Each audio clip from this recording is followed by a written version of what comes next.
자식 같아서 그랬다, 귀여워서 그랬다, 이건 철저히 나의 입장이지 상대방한테는 공포일 수 있거든요.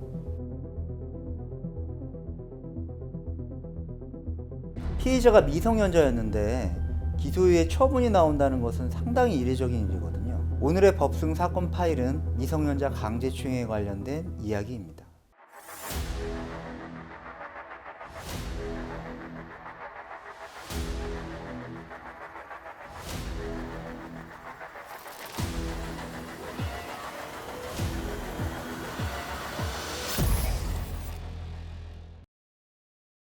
식사 자리에서 우연히 지인의 딸을 의뢰인이 만났습니다. 반가운 마음에 이제 합석을 하게 됐고요. 술도 한잔 했겠다, 기분도 고조되고 해서 이야기를 나누는 과정에서 자연스럽게 지인의 딸의 어깨에 손을 올리게 되었다는 의뢰인의 내용이었습니다. 경찰에서 연락이 와서 내용을 들어보니까 어깨를 만지고 또 가슴도 만졌다라는 취지로 이제 고소가 됐다. 그런데 여기서 이제 문제가 되는 것은 지인의 딸의 나이가 고등학생이었고요. 그래서 미성년자 강제추행 혐의로 수사기관의 수사를 받고 있었던 상황이었습니다.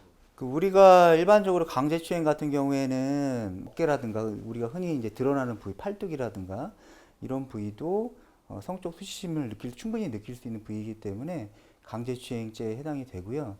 일반 강제추행죄 같은 경우에는 10년 이하의 징역 또는 1,500만 원 이하의 벌금, 미성년자 강제추행죄 같은 경우에는 2년 이상의 징역 또는 1,000만 원 이상 3,000만 원 이하의 벌금형에 처하게 됩니다.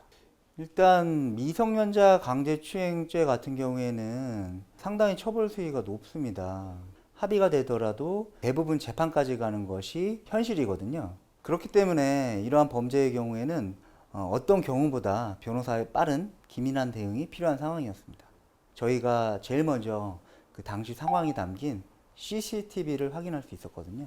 그 CCTV 영상을 확인해 보니까 의뢰인이 자기 주량을 넘어서는 음주를 한 상태였음이 확인을 했고요. 공개된 자리였잖아요. 아무래도 이제 여러 명이 같이 식사를 하는 자리다 보니까 그 추행의 정도가 의도적으로 긴 시간을 가지고 접촉을 한 상황은 아니었고요. 그런 CCTV 내용을 종합적으로 확인을 해 보니까 그런 추행 당시 상황이 좀 우발적이었다는 것을 확인할 수 있었고, 이런 부분을 수사기관에 적극적으로 변론을 하였습니다.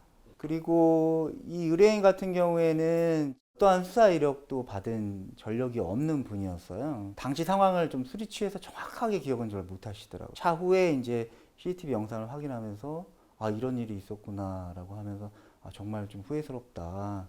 지인의 딸한테 고소를 당했다는 얘기를 들으니까 상당히 자괴감이 많이 들고 라고 하면서 진심 어린 반성의 의사들 표현을 했고요. 중재를 해서 합의를 보는 것도 상당히 중요한 역할이거든요. 다행히 합의에 이를 수가 있었어요. 검사도 결국에는 이러한 종합적인 내용들을 반영을 해서 결국에는 미성년자에 대한 성범죄였지만 기소유예 처분을 이례적으로 내렸던 사안이었습니다.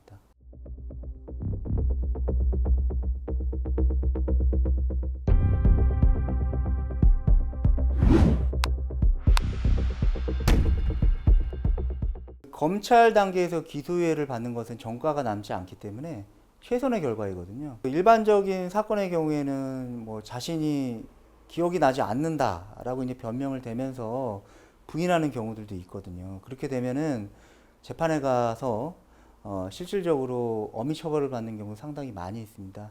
하지만 본 사안의 경우에는 조기에 형사 전문 변호사의 조력을 받아서 CCTV를 확인하고 본인이 설사 기억을 못하더라도 여러 정황을 비춰봤을 때 강제추행이 됨을 인지를 하고 깊게 반성하고 그리고 피해자의 용서를 구했기 때문에 검찰 단계에서 이례적으로 전과가 남지 않는 기소유예 처분을 받을 수 있게 된 것입니다. 만약 그 성범죄 혐의를 받고 계시다면 형사 전문 변호사와 함께 과연 이 사안이 범죄가 성립되는 것인지 여부에 대해서 신속하게 조력을 받는 것이 중요하다고 할 것입니다. 네, 법승TV 오늘은 여기까지고요. 각종 성범죄와 관련하여 궁금한 사항이 있으시면 홈페이지나 댓글로 달아주시면 답변을 드리도록 하겠습니다.